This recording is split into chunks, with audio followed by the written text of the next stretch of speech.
ایک بہت ہی اہم مسئلہ ہے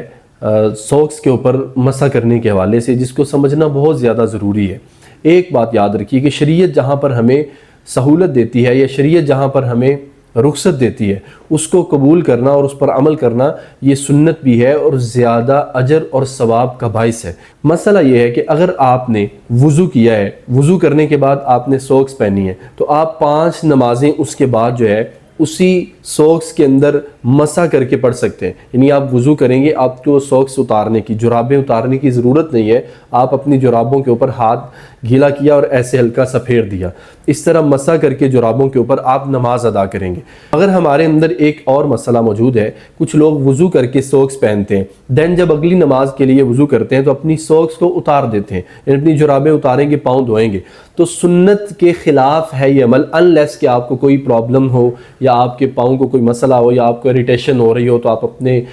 جرابوں کو اتار دیتے ہیں۔ ادروائز افضل عمل کیا ہے کہ اگر آپ نے وضو کرنے کے بعد سوکس پہنی ہے، آپ 5 نمازوں تک جب تک آپ سوکس اتارتے نہیں ہیں، جب بھی وضو کریں گے ان کے اوپر مسح کریں، یہ سنت ہے، کیونکہ حدیث پاک میں آتا ہے اللہ کے رسول صلی اللہ علیہ وسلم کو وضو کروا رہے تھے حضرت مغیرہ رضی اللہ تعالیٰ عنہ، اور جب آپ صلی اللہ علیہ وسلم پاؤں پر مسح کرنے لگے، سیدنا مغیرہ آگے بڑھے آپ کی موزے اتارنے کے لیے جو آپ نے پاؤں پر پہنے ہوئے تھے، تو آپ نے فرمایا دعہما فإنی البستہما طاہرتین، کہ ان کو چھوڑ دو، جب میں نے ان کو پہنا تھا تب میں حالت وضو کے اندر تھا۔ اس حدیث سے یہ مسئلہ نکلتا ہے کہ سنت کو اپنانا، اس پر عمل کرنا، یہ زیادہ ثواب کا باعث ہے، اور نبی علیہ الصلوۃ والسلام کا طریقہ مبارک بھی یہی ہے۔